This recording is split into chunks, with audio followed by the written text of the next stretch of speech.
Hello दोस्तों, one night prep में आपका स्वागत है। आज हम स्टार्ट करने जा रहे हैं क्लिपिंग। क्लिपिंग इन कंप्यूटर ग्राफिक्स क्या होता है? जैसे आपके फ़ोन में कोई फ़ोटो आपने खोली हुई है, जब आप उसको जूम करते हो तो उस फोटो के कुछ पार्ट्स इनविजिबल हो जाते हैं। मतलब कि अगर आपकी एक फ़ोटो है, सपोज ये आपके मोबाइल स्क्रीन है और इस पर एक फ़ोटो है इस टाइप की, जब आप इसको जूम करते हो, जूम करने के बाद ये कुछ ऐसी दिखने लगती है, तो इसके कुछ पार्ट्स जो है जूम होके जूम आउट हो जाते हैं। अगर आपने इसको जूम किया तो आप देखो ये वाला पार्ट इनविजिबल हो गया इसका। तो इसी को क्लिपिंग कहा जाता है कि हमें डिटेक्ट करना पड़ता है कि एक क्लिपिंग विंडो मतलब जो हमारी गिवन स्क्रीन है उसमें ऑब्जेक्ट का या इमेज का कितना पार्ट विजिबल है और कितना इनविजिबल है। तो इनविजिबल पार्ट को हमें रिमूव करना पड़ता है और विजिबल पार्ट को हम शो करते हैं। तो इसी प्रोसेस को क्लिपिंग कहा जाता है। और क्लिपिंग एक इंपॉर्टेंट प्रोसेस है क्योंकि हमें जो इनविजिबल पार्ट है उनको रिमूव करना पड़ेगा। क्योंकि जब आप जूम कर रहे हो तो जूम करने के बाद ये वाला पार्ट नहीं दिखना चाहिए। अगर आपको ये दिख रहा है इसका मतलब आपने जो क्लिपिंग एल्गोरिथम लिखा है वो करेक्टली नहीं लिखा फॉर योर मोबाइल फ़ोन। तो जैसे यहाँ पे मैंने आपको बताया क्लिपिंग विंडो है। क्लिपिंग विंडो का मतलब आपका स्क्रीन, जैसे लैपटॉप की स्क्रीन, टीवी की स्क्रीन, कोई भी स्क्रीन जहाँ पे आप अपनी इमेज को देख रहे हैं। तो उस स्क्रीन को हम कोऑर्डिनेट प्लेन में शो करते हैं, एक्स एक्सिस और वाई एक्सिस से। तो अगर आप हर एक पॉइंट के क्लिपिंग विंडो का अगर आपको साइज मेजर करना है तो आप कैसे करोगे? एक एक्स मिन होगा और एक वाई मिन होगा, और सिमिलरली एक एक्स मैक्स होगा और एक वाई मैक्स होगा। तो जो हमारी क्लिपिंग विंडो है वो एक्स मिन वाई मिन से लेके एक्स मैक्स वाई मैक्स तक स्प्रेड हुई हुई होती है। तो इसे हम इसे बॉटम लेफ्ट कॉर्नर से टॉप राइट कॉर्नर तक हम उसको शो कर सकते हैं। तो अगर हम पॉइंट क्लिपिंग की बात करें, अगर हमें चेक करना होगा कि एक पॉइंट जो है उसे क्लिप करने की ज़रूरत है या नहीं। क्लिप मतलब कि वो हमारा विजिबल होगा या इनविजिबल होगा, ये डिटेक्ट करना है। तो अगर वो पॉइंट का मतलब क्या होता है, उसका बस एक एक्स और वाई कोऑर्डिनेट होगा। तो अगर उस पॉइंट का एक्स कोऑर्डिनेट एक्स मैक्स और एक्स मिन के बीच में आता है एंड वाई मैक्स और वाई मिन के बीच में उसका वाई कोऑर्डिनेट आता है, इसका मतलब उसको विजिबल रखना है, अदरवाइज उसको इनविजिबल रखना है। तो अगर पॉइंट क्लिपिंग की बात करें तो पॉइंट क्लिपिंग बहुत बेसिक चीज़ है कि जो एक्स कोऑर्डिनेट है उस पॉइंट का वो एक्स मैक्स और एक्स मिन के बीच में लाई करना चाहिए। सिमिलरली जो वाई कोऑर्डिनेट है वो वाई मैक्स और वाई मिन के बीच में लाई करना चाहिए। ये दोनों कंडीशन सेटिस्फाई होनी चाहिए, तभी आपका पॉइंट विजिबल होगा, अदरवाइज पॉइंट विजिबल नहीं होगा। अब अगर हम लाइन क्लिपिंग की बात करें कि एक पर्टिकुलर लाइन को क्लिप करने की ज़रूरत है या नहीं, तो एग्जैक्टली आपको क्लिप का मतलब मैं बता देता हूँ। जैसे कि हमारा मान लीजिए जो क्लिपिंग विंडो वो सेंटर वाला स्क्वायर है, जो सेंटर वाला है वो क्लिपिंग विंडो, मतलब जो स्क्रीन है वो सेंटर वाली है। तो एक लाइन जो कंप्लीटली आउटसाइड ऑफ स्क्रीन के, उसको क्लिप करने की ज़रूरत है नहीं, क्योंकि वो ऑलरेडी इनविजिबल है, वो विजिबल ही नहीं है। तो उसको क्लिप करने का मतलब होता है जैसे कि हमारी एक पर्टिकुलर लाइन है P7 P8, तो ये आधी विजिबल और आधी इनविजिबल पार्ट्स में आ रही है, तो इसको हमें क्लिप करना पड़ेगा, मतलब हमें इसका इतना पार्ट हटाना पड़ेगा, सिमिलरली ये वाला पार्ट हमें हटाना पड़ेगा। तो क्लिपिंग का मतलब होता है एक लाइन को कट करना। तो अगर एक लाइन कंप्लीटली इनसाइड है तो भी उसको हमें क्लिप नहीं करना, जैसे कि P3 P4 कंप्लीटली इनसाइड है स्क्रीन के अंदर, तो इसे हम क्लिप नहीं करेंगे। सिमिलरली कोई लाइन कंप्लीटली आउटसाइड है तो उसके लिए भी क्लिपिंग रिक्वायर्ड नहीं है। बट कोई लाइन अगर पार्शियली हमारी स्क्रीन के अंदर है तो उसके लिए हमें क्लिपिंग करनी पड़ती है। तो लाइन क्लिपिंग के लिए हमारे पास एक एल्गोरिथम है, कोहेन-सदरलैंड। कोहेन-सदरलैंड ने एक हमें एल्गोरिथम दिया जिसमें उन्होंने कहा कि हम पूरे अपने स्क्रीन को, जितना भी हमारा पार्ट है, उसको 9 डिविजन्स में हम उसको डिवाइड करेंगे। और जो हमारा क्लिपिंग विंडो है, जो हमारी ओरिजिनल स्क्रीन है जहाँ पे हम अपना ऑब्जेक्ट को शो करेंगे, उसको हम 4 जीरो से डिनोट करेंगे। हमने कोड प्रोवाइड किया 4 जीरो, और ये कैसे प्रोवाइड हुआ है? हमने इसको टॉप बॉटम राइट लेफ्ट इस ऑर्डर में हमने जो प्लेन है हमारा उसको डिवाइड किया। तो हमने देखा कि जो हमारा सेंट्रल पार्ट है, जो सेंट्रल रीजन है, जो मेन क्लिपिंग विंडो है, उसको हमने एक तरीके से ओरिजिन माना। अब अगर हम इस सेंट्रल विंडो के ऊपर मूव करेंगे, यानी कि हमारा टॉप पोजीशन वाला जो बिट होगा वो सेट बिट हो जाएगा। तो अगर मैं रीजन 1, रीजन 2, अगर रीजन 2 की बात करूं तो रीजन 2 के कोऑर्डिनेट्स क्या होंगे? 1 एंड 000। क्यों? क्योंकि इसका ये टॉप में प्रेजेंट है, तो टॉप कोऑर्डिनेट मैंने सेट बिट कर दिया। अगर टॉप में प्रेजेंट है तो बॉटम ऑब्वियसली 0 हो जाएगा, और राइट लेफ्ट है नहीं क्योंकि जस्ट टॉप पे है। अगर मैं रीजन 1 की बात करूं तो रीजन 1 हमारा टॉप पे है, बॉटम पे नहीं है, और लेफ्ट में है, यानी कि राइट कोऑर्डिनेट इसका 0 होगा और लेफ्ट कोऑर्डिनेट इसका 1 होगा। सिमिलरली जो ये वाला होगा रीजन 3, इसमें क्या है, टॉप पे है यानी बॉटम पे नहीं है, और ये राइट पे है यानी कि लेफ्ट पे नहीं, तो इसका 1010 कोड। सिमिलरली अगर रीजन 4 की बात करूं तो ये सिर्फ और सिर्फ लेफ्ट में है, तो इसका सिर्फ लेफ्ट कोऑर्डिनेट हमारा सेट रहेगा। और रीजन 6 की बात करूं तो इसका सिर्फ राइट कोऑर्डिनेट सेट रहेगा। ठीक है, तो आपको आई होप आपको ये 4 बिट कोड असाइन करने समझ आ रहे होंगे। हम ये क्यों कर रहे हैं अभी आपको समझ आएगा जब हम आगे न्यूमेरिकल देखेंगे। अब रीजन 7 की बात करूं तो ये बॉटम में और लेफ्ट में है, तो बॉटम एंड लेफ्ट बिट्स इसकी सेट रहेंगी। ये क्या है, जस्ट बॉटम, तो इसकी सिर्फ और सिर्फ बॉटम बिट सेट रहेगी रीजन 8 की। और रीजन 9 की हमारी एक तो बॉटम सेट रहेगी और राइट सेट रहेगी। तो हमने 4 बिट कोड्स असाइन कर दिए और हमने अपने रीजन्स 9 रीजन्स में डिवाइड कर दिया। अब देखते हैं कि कब क्लिपिंग करनी है और कब नहीं करनी है।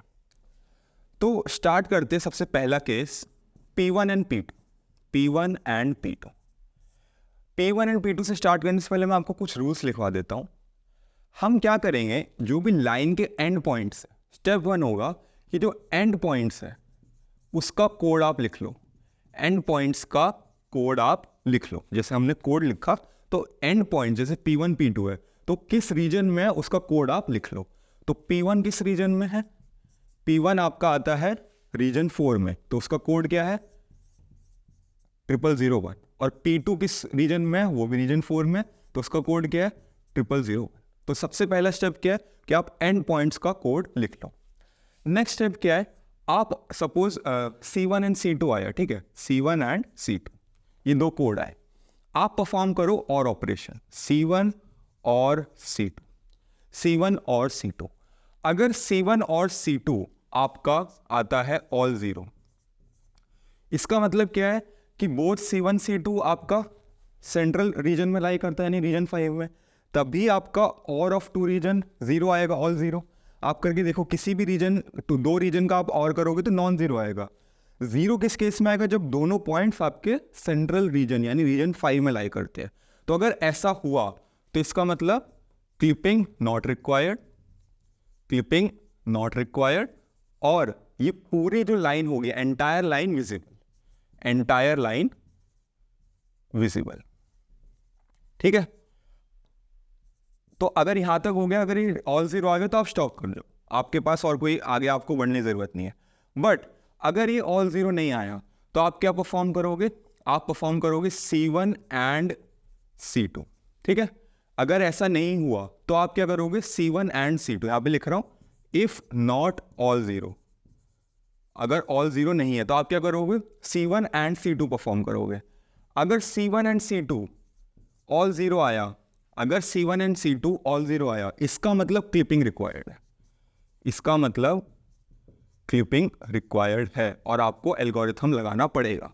और अगर नॉट ऑल 0 आया, नॉट ऑल 0, तो इसका मतलब क्लिपिंग रिक्वायर्ड नहीं है, क्लिपिंग रिक्वायर्ड नहीं है, और जो लाइन होगी एंटायर लाइन इनविजिबल रहेगी, एंटायर लाइन इनविजिबल। क्यों, जैसे कि P1 P2 है, अगर आप इन दोनों का और करोगे तो नॉन 0 आएगा, अगर आप P1 और P2 करोगे तो नॉन 0 आएगा। तो हम स्टेप 3 पे आएंगे। अगर हम P1 एंड P2 देखें, P1 एंड P2, तो P1 एंड P2 आएगा 0001। इसका मतलब ये क्या आया, नॉट ऑल 0, ये ऑल 0 नहीं है, इसका मतलब ये एंटायर लाइन हमारे रीजन से बाहर है, पूरी की पूरी लाइन। अगर हमारे 2 एंड पॉइंट्स बाहर है तो इसका मतलब ऑल और एंड जो है उसका नॉन 0 है, तो इसका मतलब वो पूरी की पूरी लाइन हमारे रीजन जो है स्क्रीन कोऑर्डिनेट उससे बाहर है। तो इसका मतलब हम क्या करेंगे, इसको हम कह देंगे कि एंटायर लाइन इनविजिबल है, तो इसके लिए क्लिपिंग करने की ज़रूरत नहीं, इस लाइन को काटने की ज़रूरत ही नहीं है क्योंकि पूरी ही लाइन बाहर है। तो हम कहेंगे एंटायर लाइन इनविजिबल। वही हमें यही तो डिटेक्ट करना है क्लिपिंग के लिए कि एक पर्टिकुलर लाइन विजिबल है या नहीं, और अगर विजिबल है तो उसका कौन सा पार्ट विजिबल है, तो बस हम वही डिटेक्ट करेंगे। तो आपको एक एग्जाम्पल समझ आया। नेक्स्ट देखते हैं हम P3 P4। नेक्स्ट देखते हैं P3 P4। तो P3 P4 में आप देखो, P3 की सबसे पहले देखो कौन से रीजन में, रीजन 5, तो रीजन 5 का कोड क्या है, ऑल ज़ीरो, ठीक है। P4 का क्या है, ऑल ज़ीरो, ठीक है। सबसे सेकंड स्टेप क्या है, और परफॉर्म करो, तो P3 और P4, यहाँ से हम कह सकते हैं P3 और P4 क्या आएगा, ऑल ज़ीरो आएगा। ऑल ज़ीरो आने का मतलब क्या है कि एंटायर लाइन विजिबल है, क्योंकि पूरी की पूरी लाइन हमारे मेन कोऑर्डिनेट सिस्टम में लाई करते हैं, मेन स्क्रीन में लाइन लाई करती है, तो इसका मतलब entire line visible. I hope आपको समझ आ रहा होगा कैसे ये एल्गोरिथम काम करता है। नेक्स्ट देखते हैं, नेक्स्ट है P5 P6, ये एक इंटरेस्टिंग है, P5 एंड P6। तो सबसे पहले क्या है, कोड देखो, तो P5 कौन से रीजन में, रीजन 2, रीजन 2 का कोड क्या है, 1000। P6 कौन से रीजन में है, सेंट्रल रीजन, रीजन 5, यानी कि इसका कोड क्या हो गया, ऑल ज़ीरो। सबसे पहले क्या करना है, और ऑपरेशन, तो P5 और P6 और P6 क्या आएगा, 1000। 1000 का मतलब है ऑल ज़ीरो नहीं आया, ऑल ज़ीरो नहीं आया, इसका मतलब अब हमें स्टेप 3 देखना पड़ेगा। स्टेप 3 क्या है, P5 and P6, P5 and P6 क्या आएगा, ऑल ज़ीरो। ऑल ज़ीरो का मतलब क्या है, क्लिपिंग इज रिक्वायर्ड। और आप एग्जाम्पल में से भी देखो, इस लाइन को हमें क्लिप करना पड़ेगा, P5 को यहाँ से क्लिप करके बस कितना पार्ट विजिबल होगा, इतना पार्ट विजिबल होगा, क्योंकि यही इतना ही पार्ट हमारे मेन स्क्रीन में लाई करता है। तो आप देखो एल्गोरिथम से वेरीफाई हो गया, तो अब हम कहेंगे क्लिपिंग रिक्वायर्ड है। कैसे क्लिपिंग करेंगे, कितना पार्ट दिखाएंगे, वो मैं न्यूमेरिकल से समझाऊंगा। अभी बस मैं आपको एल्गोरिथम समझा रहा हूँ कि जो ये रूल्स है ये कैसे काम करते हैं, ठीक है। अब फाइनल बचा है P7 and P8। Fourth example क्या है, P7 एंड P8। तो P7 कौन से रीजन में है, रीजन 6, तो P7 का कोड क्या होगा, 0010। P8 कौन से रीजन में है, रीजन 8, इसका कोड क्या होगा, 0100, ठीक है।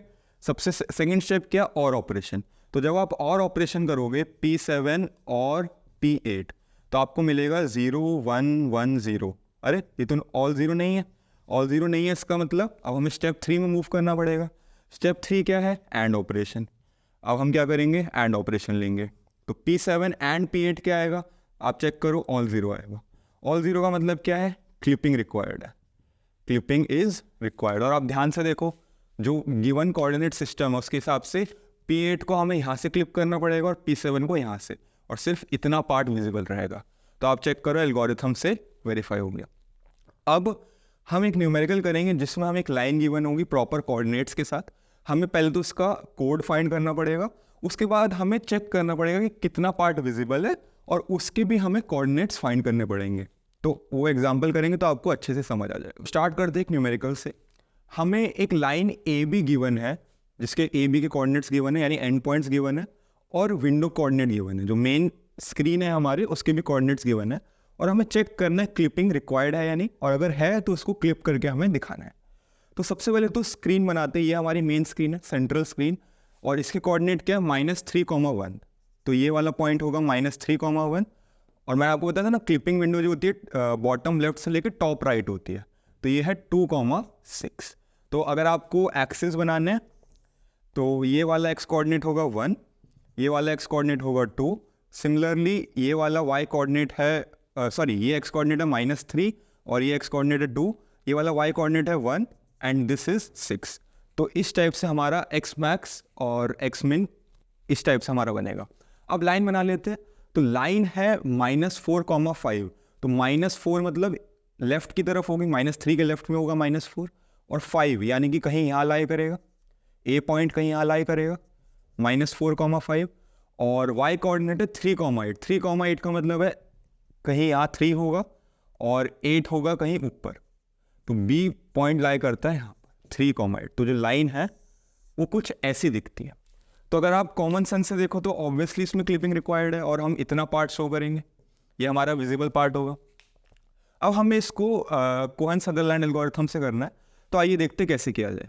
तो स्टेप 1 अगर आपको याद हो तो सबसे पहले हमें कोड्स निकालने पड़ते हैं। हमें चेक करना पड़ेगा कि कौन से रीजन में। अभी तो हमने बहुत सिंपली बनाया है, और हम क्लियरली इस डायग्राम से देख सकते हैं कि जो ए रीजन है वो हमारा रीजन 4 है, और बी जो है रीजन 3 में है। बट इसको कैलकुलेट कैसे करना है हम देखते हैं। तो सबसे पहले कोड्स निकालते हैं। तो ए के लिए देखते हैं, ए के लिए।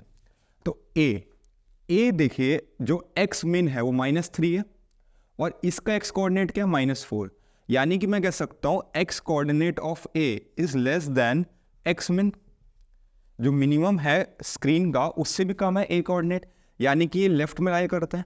इससे मैं कह सकता हूँ लेफ्ट में लाई करता है, यानी कि राइट में नहीं करेगा, ऑब्वियस सी बात है। अब मैं अगर y कोऑर्डिनेट को कंपेयर करूँ तो इसका जो y कोऑर्डिनेट है y ऑफ a, ये y मैक्स से कम है और y min से बड़ा है। y मैक्स से कम है और y min से बड़ा है, इसका मतलब ये सेंट्रल रीजन में, मतलब y में ना तो टॉप में है ना ही बॉटम में है, तो ना तो टॉप में है ना ही बॉटम में है, तो इसका टॉप और बॉटम दोनों जीरो रहेगा। तो इसका कोड क्या निकल के आएगा, कोड का ऑर्डर होता है टॉप बॉटम राइट लेफ्ट, तो इसका कोड क्या निकल के आएगा, ना तो टॉप है ना बॉटम है, यानी 0 0, और राइट नहीं है क्योंकि लेफ्ट है, तो 0 0 1। और आप याद करो जो भी मैंने एक्सप्लेन किया था उसमें रीजन 4 का भी यही कोड होता है 0 0 1। तो हमने कोड निकाल लिया ए का। सिमिलरली हम बी का कोड निकाल लेते हैं। तो बी का सबसे पहले हम एक्स कोऑर्डिनेट देखेंगे। जो एक्स कोऑर्डिनेट है बी का वो बड़ा है एक्स मैक्स से, वो एक्स मैक्स से भी बड़ा है, इसका मतलब वो राइट रीजन में होगा, कहीं ना कहीं राइट में लाई कर रहा होगा। अब अगर हम वाई कोऑर्डिनेट देखें तो वाई कोऑर्डिनेट बी का वाई मैक्स से भी बड़ा है, तो जो वाई मैक्स है उससे भी बड़ा है, क्योंकि वाई कोऑर्डिनेट क्या है 8, इसका क्या है 6, तो यानी कि टॉप में लाई करता है, तो इसका क्या है टॉप एंड राइट। तो टॉप एंड राइट का कोड क्या होगा 1 0 1 0। तो रीजन 3 का अगर आपको याद हो तो कोड आता था 1 0 1 0। तो हमने दोनों कोड निकाल लिए, ए और बी के दोनों के कोड आ गए। तो सबसे अब नेक्स्ट स्टेप क्या था, ए और बी परफॉर्म करना। ए और बी, ए का कोड भी आ गया 0 0 1 एंड 1 0 1 0, बी का कोड भी आ गया। अब ए और बी क्या आएगा, ए और बी आएगा 1 0 1 1, यानी कि नॉट ऑल जीरो नहीं है, यानी कि अब हमें स्टेप 3 की तरफ मूव करना पड़ेगा। स्टेप 2 क्या चेक करते हैं कि हमारे दोनों कोऑर्डिनेट्स स्क्रीन के अंदर लाई करते हैं। अगर दोनों स्क्रीन के अंदर लाई करते हैं यानी कि entire line will be visible, but इस केस में एंटायर लाइन विजिबल नहीं होगी। अब हम स्टेप 3 देखेंगे। स्टेप 3 क्या होता था, A and B, A and B perform करेंगे। तो ए एंड बी अगर हम देखें तो यहाँ पे कैलकुलेट करते हैं 0 0 1 एंड 1 0 1 0। तो इन दोनों का अगर हम ऐड करेंगे तो हमें क्या मिलेगा 0 0 0 0, ऑल जीरो का क्या मतलब था, क्लिपिंग रिक्वायर्ड है, क्लिपिंग रिक्वायर्ड है, हमें क्लिप करना पड़ेगा। तो अब क्लिप करने के लिए हमें क्या करना पड़ेगा, हमें अब उसका एल्गोरिथम चेक करते हैं। तो कोई भी आप एक उठा लीजिए, सपोज हम ए से स्टार्ट करते हैं, ठीक है, ए से स्टार्ट करते हैं। तो ए का कोड क्या है 0 0 1, ठीक है। अब सबसे पहली सेट बिट देखो कहाँ पे है, सबसे पहली set bit top bottom right left. तो सबसे पहली सेट, ध्यान से इस एल्गोरिथम को देखना, सबसे पहली सेट बिट कौन सी है, लेफ्ट की। सबसे पहली सेट बिट कौन सी है, लेफ्ट की, यानी कि हमें सबसे पहले लेफ्ट से क्लिप करना पड़ेगा, ठीक है। अगर हम बी की बात करेंगे, अभी पहले ए का देख लेते हैं कि सबसे पहली सेट बिट कहाँ है, लेफ्ट की, तो हमें लेफ्ट से क्लिप करना पड़ेगा। लेफ्ट से क्लिप करने का मतलब है, ये बात तो आप 100% मानेंगे, अगर मैं लेफ्ट से क्लिप करना चाह रहा हूँ इसको, तो इसका जो एक्स कोऑर्डिनेट निकल के आएगा वो -3 निकल के आएगा, क्योंकि मैं इसको लेफ्ट से काट रहा हूँ। यानी कि ये चीज़ हमें बताती है कि मेन स्क्रीन के लेफ्ट में लाई करता है, यानी कि एक्स्ट्रा पार्ट कहाँ होगा, लेफ्ट में, यानी कि इसको मुझे पकड़ के स्क्रीन के अंदर लाना पड़ेगा। तो स्क्रीन का एक्सट्रीम लेफ्ट कौन सा कोऑर्डिनेट है, -3, जो एक्स मिन होगा। तो हम कह सकते हैं कि फाइनली क्लिप करके जो हमें ए डैश मिलेगा उसका एक्स कोऑर्डिनेट क्या होगा, उसका एक्स कोऑर्डिनेट होगा -3। अब हमें वाई कोऑर्डिनेट फाइंड करना है, तो वाई कोऑर्डिनेट क्या होगा, भाई ये लाइन है x = -3, इसका और ए बी लाइन का अगर मैं इंटरसेक्शन निकालूँ तो वाई कोऑर्डिनेट आ जाएगा। तो मैं ए बी लाइन की इक्वेशन देखता हूँ, ए बी लाइन की इक्वेशन क्या होगी, y -y1 = स्लोप क्या होता है, y2 - y1 upon x2 - x1 multiply by x - x1।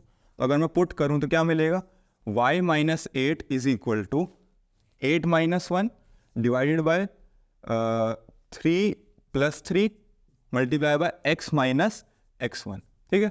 इसको सॉल्व करेंगे तो क्या मिलेगा, y - 8 = 7/6 x - 3, ठीक है। ये हमारी लाइन की इक्वेशन आ गई। अब मुझे क्या करना है, ए का मुझे एक्स कोऑर्डिनेट पता है, ध्यान से देखिए, हमने इसको क्लिप किया लेफ्ट से, यानी कि इसका एक्स कोऑर्डिनेट हमने निकाल लिया -3, वाई कोऑर्डिनेट निकालना है तो मैं उसमें पुट कर लूँगा सिंपली। तो ए डैश के कोऑर्डिनेट्स कैसे निकालूंगा मैं, तो एक्स कोऑर्डिनेट तो आ गया इसका -3, वाई कोऑर्डिनेट के लिए मैं ए बी लाइन में पुट कर लूँगा, ये ए बी लाइन की इक्वेशन है। तो क्या मिलेगा मुझे, y - 8 is equal to 7 divide by 6 -3 तो ये आ जाएगा y is equal to 1, y is equal to 1। ध्यान से आप देखिए, आपको यही आंसर मिलेगा। तो मुझे यहाँ से ए डैश के कोऑर्डिनेट मिल गए -3, -1, सॉरी -3, 1, ठीक है। ये मुझे ए डैश के कोऑर्डिनेट्स मिल गए, मतलब मैंने इसको क्लिप कर दिया। अब मेरी फाइनल जो क्लिप होके ए डैश वाला कोऑर्डिनेट आया वो आया ए डैश का -3, 1। अब मुझे बी को क्लिप करना पड़ेगा, ठीक है। तो बी को क्लिप करने की बात करते हैं। तो सेम प्रोसेस हम स्टार्ट करेंगे। बी का कोड क्या है, 1 0 1 0, टॉप बॉटम राइट लेफ्ट। सबसे पहला सेट बिट कौन सा है, टॉप का। सबसे पहला सेट बिट टॉप का, मतलब इसको टॉप से क्लिप करना पड़ेगा, मतलब टॉप में जितना पार्ट है उसको क्लिप करना पड़ेगा। तो मैं कह सकता हूँ जब मैं इसको टॉप से क्लिप करूँगा तो वाई मैक्स, जो इसका वाई कोऑर्डिनेट आएगा बी डैश का, वो 6 के बराबर आएगा, वाई मैक्स के बराबर। तो जो मेरा वाई कोऑर्डिनेट आएगा फॉर बी डैश वो बराबर आएगा वाई मैक्स के फॉर बी डैश। तो मैं कह सकता हूँ इसका जो वाई कोऑर्डिनेट है वो 6 के बराबर है। और अब मुझे अगर एक्स कोऑर्डिनेट फाइंड करना तो मैं क्या करूँगा, सिंपली पुट कर दूंगा उस लाइन के इक्वेशन में। मैं कह सकता हूँ ये आ गया 6। अब मैं इस लाइन की क्वेश्चन में पुट करूँ तो क्या मिलेगा, 6 - 8 इज इक्वल टू 7/6 x - 3। तो ये हो गया -12/7 + 3 इज इक्वल टू x। ये निकल के आ गया x इज इक्वल टू 9/7। तो x का कोऑर्डिनेट आ गया 9/7। 9/7 का मतलब हो गया 1 पॉइंट समथिंग, इसका मतलब हो गया 1 पॉइंट समथिंग, 9/7। तो b का भी आ गया, अब मेरे पास b का भी आ गया। तो b डैश कोऑर्डिनेट निकल के आया 9/7, 6। तो इस टाइप से मैंने फाइनली कैलकुलेट किया कि हम क्लिपिंग करेंगे या नहीं, और करेंगे तो फिर कैसे क्लिप करके फाइनली हम क्या शो करेंगे। तो फाइनली हम ए डैश बी डैश लाइन को अपनी स्क्रीन पर शो करेंगे। तो अगर इसका रफ एल्गोरिथम मैं लिखवाऊँ, आप कॉमन सेंस से सोचो, अगर फर्स्ट सेट बिट, सबसे पहला सेट बिट टॉप होता है तो क्या प्रोसेस फॉलो होगा, मैंने आपको बता दिया। अगर सबसे पहला सेट बिट टॉप है, इसका मतलब जो हमारा पॉइंट है वो एक्स्ट्रा है टॉप की तरफ, तो मैं क्या करूँगा, इसका वाई कोऑर्डिनेट वाई मैक्स के बराबर रख दूंगा। टॉप से पहले क्लिप किया, टॉप से क्लिप करने के बाद मैं दोबारा चेक करूँगा। अगर हो सकता था कि टॉप से क्लिप करने के बाद इसको राइट से भी क्लिप करना पड़ता, इस केस में नहीं करना पड़ेगा। क्यों, क्योंकि अगर मैं बी डैश का कोड निकालूँ तो बी डैश का कोड मेरा आएगा, बी डैश का कोड मेरा ऑल 0 आएगा। क्यों, क्योंकि वाई कोऑर्डिनेट क्या है, वाई मैक्स और वाई मिन के बीच में, और एक्स कोऑर्डिनेट भी एक्स मैक्स एक्स मिन के बीच में। सिमिलरली ए डैश का भी आप देखो, वाई कोऑर्डिनेट जो है दोनों के बीच में और एक्स कोऑर्डिनेट भी दोनों के बीच में, तो ये एंटायर लाइन में शो कर दूंगा। बट अगर इन केस मैं कोड निकालता हूँ फिर से मेरा नॉन जीरो आता, तो मैं फिर क्या करता, फिर से सेट बिट देखता कौन सी है और उसको वहाँ से मैं रिक्वायर्ड क्लिपिंग करता। अगर कुछ इस टाइप की लाइन होती तो मुझे इसको पहले राइट से क्लिप करना पड़ता। तो अगर मुझे राइट से क्लिप करना पड़ रहा है, मतलब इसकी पहली सेट बिट राइट है, तो मैं क्या कहूँगा कि इसको जो एक्स कोऑर्डिनेट होगा वो 2 के बराबर होगा, ठीक है ना, 2 के बराबर होगा, और उसके बाद मैं इंटरसेक्शन करके निकाल लूँगा।